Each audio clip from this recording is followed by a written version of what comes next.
प्याप्सन र जनता टेलिभिजनको संयुक्त सहकार्यमा आयोजित शिक्षण सिकाइ कार्यक्रममा म नेपाली शिक्षक माधव भुषाल सम्पूर्णमा नमस्कार गर्न चाहन्छु। र आज हामी शिक्षण सिकाइ कार्यक्रमलाई अगाडि बढाउने क्रममा नेपाली विषय अध्यापन गर्दैछु र नेपाली विषय अध्यापन गर्ने क्रममा कक्षा 8 का विद्यार्थी भाइ बहिनीहरूलाई लक्षित गरेर कक्षा 8 का विद्यार्थी भाइ बहिनीहरूले पढ्ने नेपाल सरकार पाठ्यक्रम विकास केन्द्रको पहिलो पाठ र उसले राखेको पाठ जुन नेपाल कविताका बारेमा विशेष गरेर चर्चा गर्नेछु। सम्पूर्ण विद्यार्थी भाइ बहिनीहरू पुस्तक लिएर अगाडि बस्नुहुनेछ र मैले कवितालाई लयबोध र यहाँ रहेका कठिन अथवा नवीन शब्दहरूका बारेमा मैले तपाईहरूलाई विशेष गरेर तपाईहरूलाई अभ्यस्त बनाउने कोसिस गर्छु। हामी शब्द घोकिरहनु पर्दैन र त्यो शब्दलाई हामीले व्यवहारमा उतार्न सक्ने मैले अभ्यस्त बनाउने कोसिस गर्नेछु र आजको कक्षाबाट तपाईहरूका लागि विशेष एउटा के हुनेछ, फलदायी बन्नेछ भन्ने मैले आशा लिएको छु। कक्षा 8 का विद्यार्थी भाइ बहिनीहरू सम्पूर्ण देशका विभिन्न ठाउँमा रहनुभएका र जनता टेलिभिजन हेरेर बस्नुभएका सम्पूर्ण दर्शकहरूलाई म विद्यार्थी भाइ बहिनीहरूलाई पढाइमा अभ्यस्त बनाउनका लागि पनि म नेपाली विषय शिक्षक माधव भुषाल हार्दिक निवेदन गर्दछु र सम्पूर्ण विद्यार्थी भाइ बहिनीहरूले यतातिर टेलिभिजनतर्फ ध्यानाकर्षित गर्नुहुनका लागि पनि म पुनः अनुरोध गर्न चाहे र विषय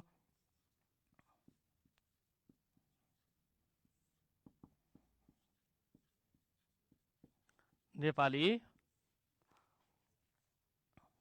पाठ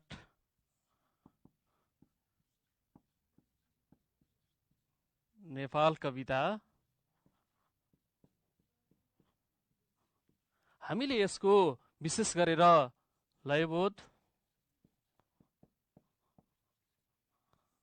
अर्थबोध,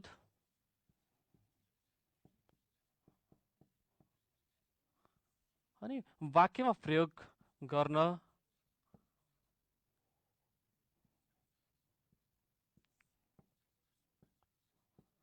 तपाईहरूलाई अभ्यस्त बनाउने कोसिस गर्नेछु। र सर्वप्रथम त सिद्धिचरण श्रेष्ठ, यसका रचनाकार सिद्धिचरण श्रेष्ठका बारेमा म तपाईहरूलाई सामान्यतया जानकारी गराउन चाहन्छु। सिद्धिचरण श्रेष्ठद्वारा रचित नेपाल कविता कस्तो हो भन्ने किसिमको कुरा बुझ्नका लागि सामान्यतया तपाईहरूले सिद्धिचरण श्रेष्ठका बारेमा थाहा पाउनुभयो भने तपाईहरूलाई सहज हुन्छ। भाषाका विशेष गरेर सुनाइ बोलाइ पढाइ लेखाइ यी चारवटा सिप त आर्जन गर्ने नै हो। यसका लागि कविताले लयात्मक सिपको विकास गर्नका लागि र भावबोध गर्नका लागि र उत्कृष्ट भाषाको प्रयोग गर्नका लागि सहयोग पुर्याउँछ र हामीलाई सृजनशील बनाउनका लागि नयाँ नयाँ कुराहरू सोच्न सक्ने बनाउनका लागि पनि यो कविता विधाले सहयोग पुर्याउने नै छ। यसमा त म तपाईहरूमा प्रति म आशावादी नै छु र आजको कक्षाले पनि तपाईहरूले कक्षामा नै बसेको अनुभूत गर्दै यो शिक्षण सिकाइ कार्यकलापमा सहभागी हुनुहुनेछ भन्ने पनि मैले अपेक्षा राखेको छु र प्रत्येक विद्यार्थी भाइ बहिनीहरू मेरा आफ्नै विद्यार्थी हुन् भन्ने मैले हृदयङ्गम गरेको छु, हृदयदेखि नै लिएको छु। त्यसर्थ देशका जुनसुकै ठाउँमा रहनु भए तापनि मेरो शिक्षकले नै मलाई पढाउँदै हुनुहुन्छ है भन्ने किसिमको अन्तर्मनदेखि लिएर तपाईहरू मैले कविता पढ्दै गर्दा अथवा कविताका बारेमा केही कुरा भन्दै गर्दाखेरि तपाईहरूले त्यसलाई चाहिँ अगाडि बढाउनु हुनेछ। यो असहज परिस्थितिलाई पनि तपाईहरू शिक्षण सिकाइमा अभ्यस्त भएर आफ्नो समयलाई चाहिँ सहज बनाउन सक्नुहुनेछ भन्ने कुराको मैले अपेक्षा गर्दछु। र सिद्धिचरण श्रेष्ठ युग कवि अथवा युगले जे कुराको अपेक्षा गर्छ, युगको चाहना के हो र त्यसलाई विशेष गरेर आधार बनाएर कविता सृजना गर्ने स्रष्टा हुन्। युगले मागेको, जनताले मागेको, समाजले मागेको, संस्कृतिले मागेको र समाज परिवर्तनका कुरालाई विशेष गरेर आधार बनाएर कविता सृजना गर्ने एउटा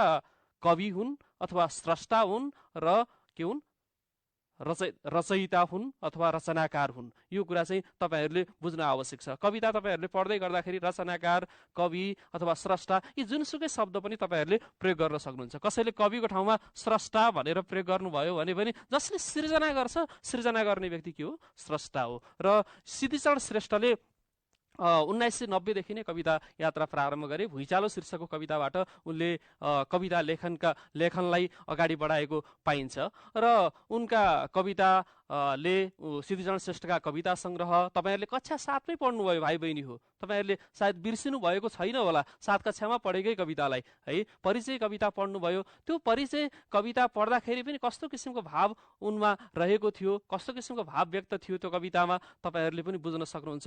कविको त्यो सृजनालाई हेरेर हामीले कविलाई पनि मूल्याङ्कन गर्न सक्छौँ। तसर्थ यहाँ हामी सर्वप्रथम त म विद्यार्थी भाइ बहिनीहरूलाई सिद्धिचरण श्रेष्ठ एउटा राष्ट्रियतापूर्ण भावनालाई बोकेर कविता सृजना गर्ने स्रष्टा हुन् भने उनले विशेष गरेर मानवतावादी दृष्टिकोण पनि कवितामा व्यक्त गरेको पाइन्छ। साथसाथै प्रकृतिलाई, विभिन्न किसिमका प्रकृतिका बिम्बहरूलाई आधार बनाएर पनि कविताहरू सृजना गरेको पाइन्छ।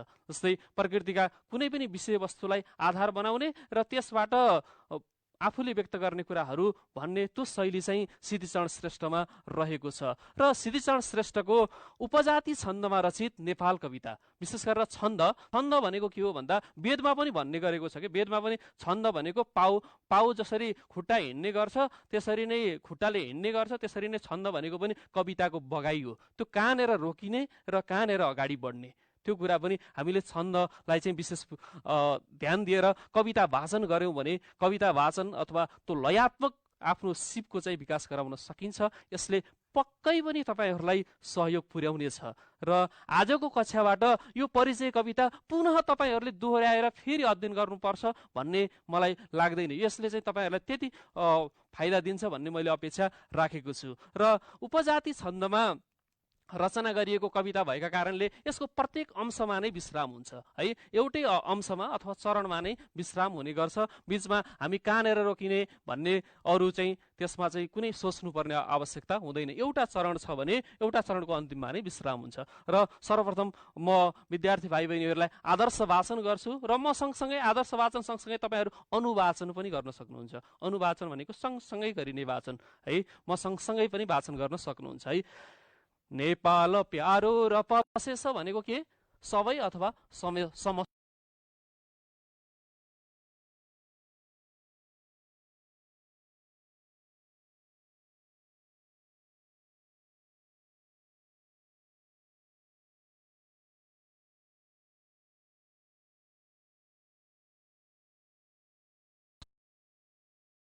सौन्दर्यतालाई के अशेष रूपमा नेपालमा समेटिएको छ अथवा के छ समस्त सौन्दर्यलाई के गरिएको छ नेपालमा ल्याइएको छ, खिचेर ल्याइएको छ भन्ने वाक्य चाहिँ तपाईँहरूले निर्माण गर्न सक्नुहुन्छ। अशेष भन्नेको समस्त अथवा सम्पूर्ण भन्ने कुरा तपाईँहरूले पुस्तकमा जे छ त्यही अर्थ हुबहु तपाईँहरूले कण्ठ गर्नुपर्छ भन्ने छैन। तपाईँहरूले जब वाक्यमा प्रयोग गर्न सक्नुहुन्छ त्यस पछाडि तपाईँहरूले अर्थ बुझेको भन्ने कुराको अनुभूत हुन्छ। तसर्थ तपाईँहरूले यहाँबाट अर्थलाई चाहिँ वाक्यमा प्रयोग गर्ने कुरालाई चाहिँ बढी प्राथमिकता दिने पर्ने कुरा चाहिँ मैले लिएको छु। सङ्गीतको मूल फुटी विशाल छल्किरहे झैँ लयबद्ध छाल। यहाँ रहे झैँ भनेको चाहिँ अघि मैले सिद्धिचरण श्रेष्ठको बारेमा भन्दै थिएँ नि, रहे झैँ भनेको जस्तै लाग्यो भने त्यो छल्किए जस्तै अनुभूत भयो भने भन्न खोजेको यहाँ झैँ भनेको छ। यसलाई उत्प्रेक्षा भनेको छ कि त्यस्तै जस्तै उत्प्रेक्षा उपमा जस्तै लाग्यो भने, र कोही हिमाल जस्तै छ भन्यो, कोही कुनै फुल जस्तै छ भन्यो भने के उपमा दिने काम गरियो कसैलाई। अब छल्किरहे जस्तै लाग्यो, सङ्गीतको मूल फुटी विशाल रूपमा त्यो मूल चाहिँ प्रवाहित भए जस्तो कविलाई लागेको छ है। सामान्यतया मैले अर्थको कुरा चाहिँ अब पछि गर्दै जान्छु। तपाईँहरूलाई लय वाचन र विशेष गरेर शब्दका बारेमा अभ्यस्त बनाउने कोसिस गर्दैछु। लयबद्ध भनेको लयमा बाँधिएको, लय हेर्नुहोस् त, लयबद्ध भनेको सङ्गीतमा अथवा लहरमा बाँधिएको। लय भन्ने बित्तिकै बद्ध भनेको बाँधिएको, बद्ध भनेको तपाईँहरू सामान्यतया बुझ्नुहुन्छ, बद्ध भनेको बाँधिनु भन्ने अर्थ, अथवा लयमा बाँधिएको है, सङ्गीतमा बाँधिएको त्यस्तो अर्थ चाहिँ जब सङ्गीत प्रवाहित हुन्छ, खोला नालाबाट खोलाहरू कलकल बग्छन् अथवा चराचुरुङ्गीहरू कराउँछन् र प्रकृतिले त्यो किसिमको हामीलाई चाहिँ अवस्था दिएको हुन्छ, त्यति बेला चाहिँ हामीलाई के लाग्छ भन्दा त्यो एउटा सङ्गीतमय धुन चाहिँ प्रवाहित गरे जस्तो लाग्छ, बगे जस्तो लाग्छ अथवा हामीलाई आनन्द लाग्छ। र यसरी अब के छ, नेपालका खोला नाला चराचुरुङ्गीहरू लयबद्ध तालमा के बगिरहेका छन् अथवा उनीहरूले स्वर सुसलिरहेका छन् भनेर भन्न सकिन्छ है। यसरी हामीले वाक्यमा पनि प्रयोग गर्न सक्छौँ। त्यस्तै दोस्रो कवितांशका बारेमा पनि म तपाईँहरूलाई भन्छु। पाना खुला पर्वत पत्र पत्र छन् वर्ण चाहिँ वृक्ष लता विचित्र खोला चराको ध्वनि गुह्य मन्त्र नेपाल सिंगै बहुमूल्य तन्त्र। कति मिठासपूर्ण भाषा प्रयोग गर्न सकेका छन् विद्यार्थी भाइ बहिनीहरू। हेर्नुहोस् त सिद्धिचरण श्रेष्ठमा एउटा यो अभूतपूर्व अथवा अनौठो किसिमको शक्ति थियो भन्ने कुरा पनि थाहा हुन्छ कि हेर्नुहोस् त कस्तो उपमा कस्तो एउटा उदाहरण दिएर चाहिँ कविता सृजना गरेका छन्। तपाईँहरू हेर्दाखेरि आफैलाई अचम्म लाग्छ। जसरी तपाईँहरू किताबका पाना पल्टाउनुहुन्छ त्यसरी नै भनेर चाहिँ पत्र पत्र परेको हुन्छ। अब पर्वत पत्र पत्र परेको छ भनेर चाहिँ त्यहाँनिर राखिएको छ। जस्तै के छ पुस्तकका पत्र पत्रमा चाहिँ ज्ञान लुकेको हुन्छ भनेर हामीले वाक्यमा प्रयोग गर्न सक्छौँ। त्यस्तै हिमाल पत्र पत्र परेर रहेको छ जसले नेपालको सुन्दरता बढाएको छ भनेर पनि हामीले वाक्यमा प्रयोग गर्न सक्छौँ। अब तपाईँहरूले पत्र पत्रलाई पानै पाना मात्रै भनेर हामीले घोक्नुपर्छ भन्ने छैन विद्यार्थी भाइ बहिनीहरू। पत्र पत्र भनेको के छ पाना यतिकै दुईवटा पत्र पत्र दोहोरिएको छ नि त, दुईवटा शब्द दोहोरिएको छ। यो कुरालाई पनि तपाईँहरूले ख्याल गर्न सक्नुहुन्छ। छन् वर्ण चाहिँ वृक्षलता विचित्र। अब वर्ण भनेको सामान्यतया गहुँ गोरो वर्ण हो अनि इत्यादि वर्णका कुराहरू हुन सक्छन् हो। अनि त्यसपछि अब अर्को वर्ण भनेको स्वर वर्ण व्यञ्जन वर्णका कुराहरू हुन्छ। जसरी ती वर्णहरूले अक्षरलाई राम्रो बनाउँछ त्यसरी नै के गरेको छ त्यहाँ पनि सुन्दरता छ भन्ने कुरा। अब वर्ण के छ नेपालमा विभिन्न किसिमका हिम श्रृङ्खलाहरू वर्ण जसरी नै मिलेर बसेका छन् जसले नेपालको के गरिमालाई बढाउने काम गरेको छ भनेर पनि भन्न सक्छौँ। अथवा विश्वमा हामीलाई चिनाउनका लागि के छ हिमालहरूले वर्ण चाहिँ भएर चिनाउने काम गरेका छन् भनेर पनि भन्न सकिन्छ। अब लता छ, लता शब्द लता भनेको लहरा, सामान्यतया लता लहरा है। लता भन्ने अब लहरा भन्ने शब्द हो।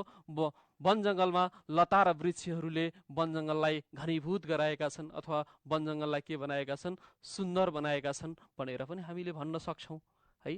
अब विचित्र भनेको त अनौठो, चित्र विचित्र बी उपसर्ग लगाइदियो है चित्र शब्दमा। अब के छ अनौठो किसिमको अथवा सोचेभन्दा अलिकति फरक किसिमको रङ्गी चङ्गी विभिन्न रङको अथवा अनौठो अद्भुत शब्द है। यही विचित्रलाई अनौठो अद्भुत पनि भन्न सक्छौँ। यहाँ अद्भुत शब्द तपाईँहरूको पुस्तकमा छैन, त्यो कुरा ख्याल गर्न सक्नुहुन्छ विद्यार्थी भाइ बहिनीहरू है। त्यही भएर के छ त्यो चाहिँ अनौठो भन्ने शब्द पनि अद्भुत भन्ने शब्द पनि तपाईँहरू राख्न सक्नुहुन्छ। त्यसमा हामीले शब्द बढाउने हो, पुस्तकको मात्रै शब्द हुनुपर्छ भन्ने होइन, हामी शब्दमा खेल्न सक्नुपर्छ। र नेपाल सिंगै बहुमूल्य तन्त्र, मूल्यमा बहु राखेको छ है। बहु भनेको धेरै है, मूल्य शब्दमा बहु राखेको छ। आखिर के बहुमूल्य भनेको धेरै मोल पर्ने अथवा अथाह धनराशि भएको धेरै महत्त्वपूर्ण भन्न खोजेको बुझ्नुभयो तपाईँहरूले है। अब बहुमूल्य तन्त्र अब के छ नेपाल के छ बहुमूल्य सम्पत्तिले के छ भरिपूर्ण छ अथवा बहुमूल्य सम्पत्तिहरूले सजिएको छ जसले गर्दा विश्वमा चिनिएको छ। र तन्त्र भनेको थाहा छ नि तपाईँहरूलाई है। कुनै पनि साधना गर्नका लागि यहाँ पनि राखिएको छ हेर्नुहोस् त शब्दार्थमा पनि तन्त्र भनेको के छ ऋषि महर्षि अथवा देवी देवताको उपासना गर्नका लागि कुनै पनि प्रयोग गरिने एउटा के हो शास्त्र विशेषलाई तन्त्र भनिन्छ। र यति मात्रै तन्त्र होइन है, तन्त्र भन्ने अरू पनि अर्थ छ। अब यो विश्लेषणका कुरामा चाहिँ तपाईँहरूलाई भन्दै गरौँला आगामी कक्षामा। अब तन्त्रलाई वाक्यमा प्रयोग गर्नुपर्दा तन्त्र भनेको यसले शासन सत्तातिर पनि लैजान्छ, राजतन्त्र गणतन्त्र लोकतन्त्र बुझ्नुभयो नि, लोकमा तन्त्र जोडिएको छ है। त्यो शासन पद्धतिसँग पनि जोडिन्छ हो। के गर्छन् योगीहरूले अथवा धामीहरूले के गर्छन् तन्त्रका माध्यमद्वारा के साधना गर्छन् अथवा औषधि उपचार गर्छन् भनेर चाहिँ हामी यो तन्त्र शब्दलाई प्रयोग गर्न सक्छौँ। अब अर्को तेस्रो कवितांशमा जाउँ। तपाईँहरू कवितांश भन्दा पनि हुन्छ, कहिलेकाहीँ सप्रसङ्ग व्याख्या आउँदाखेरि ख्याल गर्न सक्नुहुन्छ, श्लोकांश भन्न पनि सक्नुहुन्छ अथवा श्लोक भन्न पनि सक्नुहुन्छ, कविताको अंश पनि भन्न सक्नुहुन्छ, पद्यांश पनि भन्न सक्नुहुन्छ, पद्यको अंश। यी कुराहरू ख्याल गर्न सक्नुहुन्छ है। अब नयाँ नयाँ जित अनेक जोड्दै पक्कै पनि भन्नुभएको छ सबैले है। नयाँ नयाँ जित अनेक जोड्दै यो देशको इज्जतमान थप्दै है माथि माथि पुर्याउँदै ज्यामी सिपाही र किसान सारा छन् आज हाम्रा बलिया सहारा। अब यहाँ हेर्नुहोस् त, ज्यामी, सिपाही र किसान सारा है। अब ज्यामी भनेको जसले ज्यालाका भरमा काम गर्छ। यहाँ हेर्न सक्नुहुन्छ तपाईँहरूले है, ज्यामी के छ, ज्यालाका भरमा काम गर्ने व्यक्तिलाई के भनिन्छ, ज्यामी भन्छ। ज्यालामा काम गर्ने अथवा मजदुर है, अथवा श्रम बेच्ने, श्रम गर्ने त्यस्तो व्यक्तिलाई के भनिन्छ, ज्यामी भनेर भनिन्छ। अथवा ज्यामीहरूले गर्दा नै आज के देश यो अवस्थामा आएको छ। सायद ज्यामीहरू हुँदैनथ्यो भने देश यो अवस्थामा आउँदैन थियो। भाषा हो, तपाईँहरूले घुमाउन सक्नुहुन्छ कि वाक्य बनाउँदाखेरि पनि, कुरो बुझ्नुभयो, यताउता आखिर भाषामा खेल्ने हो। तपाईँहरू उस्तै उस्तै शब्द लाग्छ, तपाईँहरू खेल्न सक्नुभयो भने तपाईँहरूको भाषा उत्कृष्ट हुन्छ, तपाईँहरू दरिलो अवस्थामा चिनिनुहुन्छ। त्यही भएर तपाईँहरू त्यो शब्दमा खेल्ने कोसिस गर्नुहोस्, मेरो तपाईँहरूलाई आग्रह छ। पक्कै पनि विद्यार्थी भाइ बहिनीहरूले यो कक्षा पढ्दै गर्दाखेरि आफूले कक्षामै पढेको अनुभूत गर्नुभएको छ, यो असहज परिस्थितिलाई पनि सहज भएको महसुस गर्नुभएको छ भन्ने मैले अपेक्षा राखेको छु। बुझ्नुभयो विद्यार्थी भाइ बहिनीहरू? हेर्नुहोस् है, फेरि एकदमै ध्यान दिनु होला ल। अब त्यस पछाडि अब किसान सारा, अब हो, किसानहरूले नै के गरेका छन्, नेपाललाई अगाडि बढाउनका लागि महत्त्वपूर्ण भूमिका खेलेका छन्। किसानहरू नै नेपालका के हुन्, नेपाललाई जोगाउने महत्त्वपूर्ण के हुन्, माध्यम हुन् भनेर हामीले वाक्यमा प्रयोग गर्न सक्छौँ। किसान शब्दलाई हामीले यहाँ कृषि अथवा खेतीपाती काम गर्ने व्यक्ति मात्रै भनेको छ, त्यति मात्रै होइन है। किसानलाई अर्को शब्द पनि हामी प्रयोग गर्न सक्छौँ, कृषक शब्द पनि प्रयोग गर्न सक्छौँ। कृषक शब्द त्यही पुस्तकमा मात्रै भएको भन्दा मैले भने तपाईँहरूलाई अतिरिक्त शब्दको पनि ज्ञान भयो भने राम्रो हुन्छ। कृषक, कृषि प्रणाली धेरै सुन्नुभएको छ नि है। कृषकहरूले के आफ्नो सामानको मूल्य प्राप्त गर्न सकेका छैनन्, आफ्नो उब्जनीको मूल्य उचित रूपमा प्राप्त गर्न सकेका छैनन् भनेर यसरी तपाईँहरूले वाक्य बनाउन सक्नुहुन्छ है। तपाईँहरू नयाँ नयाँ कुराहरूसँग अभ्यस्त हुनुभयो र भाषालाई पनि सँगसँगै जोडेर लानुभयो भने यसले सहयोग पुर्याउँछ। र यो देशको सिर्जनाको निमित्त चौथो कवितांश हेर्दैछौँ है विद्यार्थी भाइ बहिनीहरू। पुर्खाहरूको पसिना र रक्त हाम्रो बहेको छ नसा नसामा, डोर्याउँदै स्वर्ग छुने दिशामा। अब यो देशलाई निर्माण गर्नका लागि के रहेछ, पुर्खाहरूको महत्त्वपूर्ण योगदान रहेछ। पुर्खाहरू हो, पुर्खाहरूले रगत र पसिना बगाएका कारण के भयो, हामी यो अवस्थामा नेपाली भएर चिनिन सकेका छौँ हो। हामी नेपाली हुनुमा पुर्खाहरूको महत्त्वपूर्ण योगदान छ हो। पुर्खाहरूले नै हामीलाई आज यो अवस्थासम्म पुर्याउन सफल भएका हुन्। यसरी वाक्य धेरै बनाउन सक्नुहुन्छ, एउटै शब्दबाट धेरै वाक्य बनाउन सक्नुहुन्छ है। र विद्यार्थी भाइ बहिनीहरूले जति 40 जना 50 जना एउटा कक्षामा हुनुहुन्छ अथवा 100 जना पनि हुनुहुन्छ भने पनि 100 थरी वाक्य पनि एउटै शब्दबाट बन्छ। तर तपाईँहरू त्यो शब्दमा चाहिँ खेल्ने कोसिस चाहिँ गर्नुपर्छ। यो पनि एउटा भाषाको खेल नै हो। यसलाई तपाईँहरूले खेलका रूपमा लिनुभयो भने त्यो अप्ठ्यारो महसुस हुँदैन। तपाईँहरूलाई यही पढ भनिराख्दा कहिलेकाहीँ गाह्रो महसुस हुनसक्छ। तर एकदम खुलस्त तरिकाले आज म कविता पढ्ने, नेपाल कविता पढ्ने, यसका बारेमा यसरी लिन्छु भनेर अन्तर्मनदेखि नै लिनुभयो भने पक्कै पनि यसबाट सकारात्मक पलायन हुने व्यक्ति के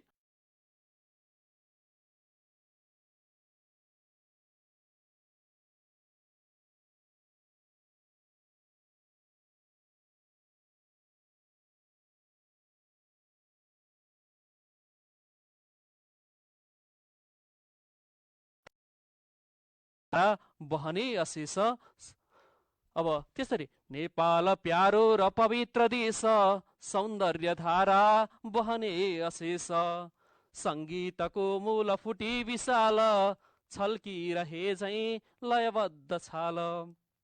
थोरै यो कवितांशको बारेमा म तपाईँहरूलाई भन्छु। यो नेपाल के छ, प्यारो पनि छ र पवित्र पनि छ। हामी जननी जन्मभूमि छ स्वर्गादपि गरिएसी भन्छ। आफ्नो जन्मभूमि सबैका लागि के हुन्छ, प्यारो हुन्छ र यो के छ, पावन भूमि हो, ऋषि महर्षिहरूको तपस्या गरिएको भूमि हो अथवा विभिन्न वेद र पुराणहरूको रचना गरिएको एउटा उद्गम स्थल हो। तसर्थ यो के छ, पवित्र पनि छ। आफैमा के छ, यो स्वर्ग छ, स्वर्ग छ। तसर्थ यो यसका बारेमा हामीले के छ, कविले अत्यन्तै यथार्थ रूपमा चित्रण गरेका छन्। प्रकृतिको यथार्थ चित्रणका साथसाथै उनले समाज परिवर्तनको कुरा पनि र नेपालको वास्तविक चित्रलाई अथवा नक्सालाई यिनले यो कवितात्मक शैलीमा उतार्ने काम गरेका छन्। त्यो चाहिँ के हो? उनमा रहेको अभूतपूर्व प्रतिभा हो। र सौन्दर्य धारा, सुन्दर प्लस य भएर सौन्दर्य शब्द बन्छ। तपाईँहरूलाई ख्याल हुन्छ पछि उपसर्ग र प्रत्यय अथवा प्रत्ययद्वारा शब्द निर्माण, सुन्दर प्लस य सौन्दर्य, सुन्दर प्लस य, सुन्दर प्लस य गर्दा के हुन्छ? सौन्दर्य शब्द बन्छ है। अब सौन्दर्य धारा वहनी अशेष हो, अशेष अथवा समस्त सुन्दरताको धाराहरू यहाँ अनवरत रूपमा अविच्छिन्न रूपमा अगाडि बढिरहन्छन्, जसले गर्दाखेरि के छ? नेपाल स्वर्ग छ है। र सङ्गीतको मूल फुटी विशाल, अत्यन्त सङ्गीत, सुमधुर सङ्गीतले हामीलाई जति आनन्द दिन्छ, सङ्गीत सबैका लागि प्यारो हुन्छ, अथवा साहित्य सङ्गीत र कला नभएको व्यक्ति के हो? त्यो पुच्छर बिनाको मनुष्य जस्तै हो भनेर उल्लेख गरेको छ कि। त्यही भएर सङ्गीत के छ? सबैका लागि प्रिय छ। र यस्तो मूल चाहिँ, त्यसको स्रोत चाहिँ यहाँ रहेको छ, विशाल रूपमा चाहिँ त्यो अगाडि बढेको छ, छल्किएको छ। र यो पनि के छ? लयबद्ध रूपमा अब सङ्गीतमय तरिकाले अनवरत रूपमा अविच्छिन्न रूपमा लगातार रूपमा अगाडि बढेको छ। भाइ बहिनीहरू, यो कवितांशले त्यही कुरा व्यक्त गरेको छ है। अब तपाईँहरू पक्कै पनि यसका बारेमा केही कुरा बुझ्नुभयो होला अथवा धेरै कुरा बुझ्नुभयो होला भन्ने मैले अपेक्षा राखेको छु। अब पाना खुला पर्वत पत्र पत्र, अघि पनि मैले भने पर्वतहरू के छन्? पर्वतहरू एकदमै पत्र पत्र परेका छन् र वर्ण जस्तै अत्यन्त विचित्र किसिमका छन्। र खोला र चराहरूको एउटा आवाजले, धुनले, कोइलीको कुहु कुहु आवाज र खोलाको कलकल आवाज, त्यो बगेको सुसाहटले गर्दा पनि के गरिएको छ? अत्यन्तै यो कुनै मन्त्र नै जस्तो, मन्त्रोच्चारण भएको जस्तो, वैदिक मन्त्र उच्चारण भए जस्तो अनुभूत त्यहाँबाट भएको छ। त्यही भएर नेपाल नै एउटा के हो? पवित्र हो, महत्त्वपूर्ण भूमि हो भन्ने कुरा पनि यसमा दृष्टिगत गर्न खोजिएको छ। र नेपाल के हो? एउटा सिङ्गै बहुमूल्य तन्त्र हो भन्ने कुरा यहाँबाट हामी बुझ्न सक्छौँ। त्यस्तै नयाँ नयाँ जित अनेक जोड्दै, नयाँ नयाँ एउटा मात्रै जितलाई, उपलब्धिलाई हासिल गरेर तपाईँहरू कक्षा 7बाट 8मा आउनुभयो। अब यत्तिकैमा तपाईँहरू शान्त हुनु हुँदैन हो, अगाडि बढ्नुपर्छ। नेपालको नाम राख्नका लागि तपाईँहरू अगाडि बढ्नुहुन्छ र तपाईँहरू के? नयाँ जितलाई जोडेर, अथवा हरेक नेपालीले विश्वमा के गरेको छ? आफ्नो पहिचान राखेको छ। एउटा मात्रै जित, एउटा मात्रै सफलता र एउटा मात्रै उपलब्धिले आफूलाई नेपाली भनेर चिनाएका छैनन्। यो कुरा ख्याल गर्नुहुन्छ नि तपाईँहरूले। तपाईँहरूमा पनि त्यो किसिमको स्वभाव अहिलेदेखि नै उत्प्रेरित होस्, आओस् भन्ने कुराको अपेक्षा पनि म राख्छु।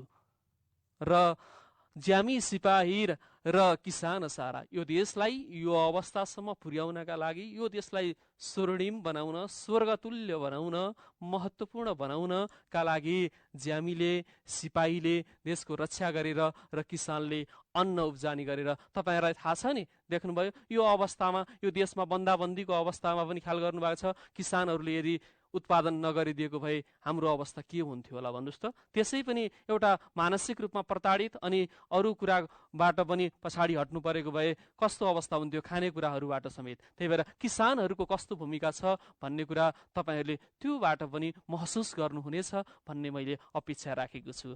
छन् आज हाम्रा बलिया सहारा, पक्कै पनि हाम्रा बलिया सहारा हामीलाई एउटा बलियो, एउटा आडस दिने, एउटा ढाडस दिने, अथवा के दिने? साथ दिने एउटा बलिया सहाराका रूपमा, महत्त्वपूर्ण व्यक्तिका रूपमा, महत्त्वपूर्ण वर्गका रूपमा, महत्त्वपूर्ण समुदायका रूपमा के छन्? ज्यामी, सिपाही र किसान जस्ता वर्गहरू रहेका छन् भन्ने कुरा तेस्रो कवितांशले व्यक्त गरेको छ है। अब यसरी सरसर्ती कविता हेर्दै गर्दाखेरि कवितामा के छ भन्दा नेपालको चित्रण छ, नेपाली प्रकृतिको चित्रण छ, र नेपाली संस्कृतिको चित्रण छ, र नेपाललाई यो अवस्थामा ल्याउनका लागि कसको अवस्था, कसको भूमिका छ। अब यहाँ हेर्नुहोस्, यो देशको सिर्जनाको निमित्त, यो देशलाई सृजना गर्नका लागि, निमित्त भनेको निम्ति भन्न खोजेको, कवितालाई लयात्मक बनाउँदा निमित्त भनियो। तपाईँहरूलाई ख्याल छ, कविता हेर्दै गर्दा शेष, अशेष, जस्तै यहाँ शेष, अशेष, विशाल, छाल, यसले के गरेको छ? लयात्मक गरेको छ। स, स, ल,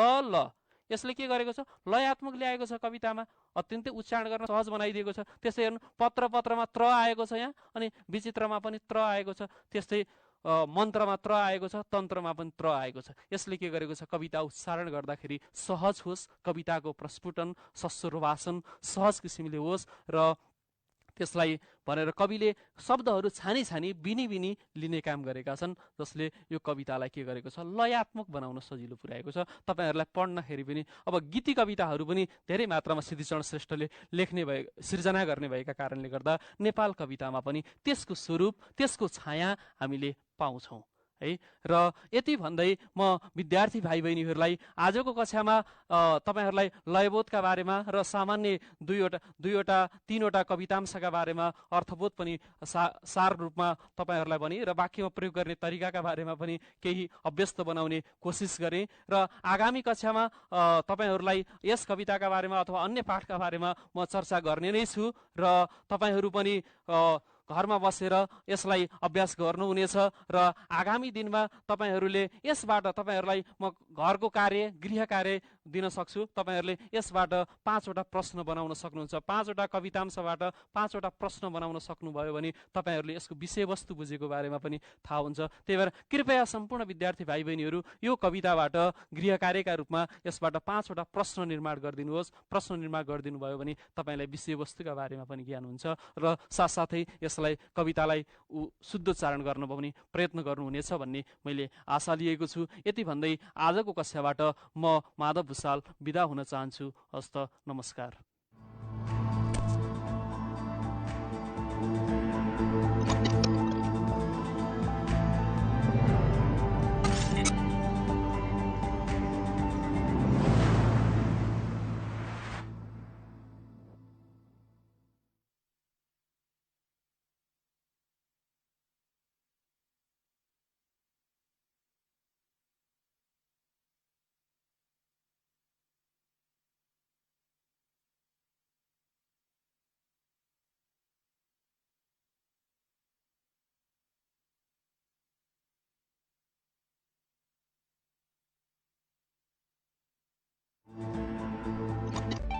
प्याप्सन दूर शिक्षा सञ्चार सूचना र मनोरञ्जनको मात्र नभई शिक्षाको माध्यम पनि हो।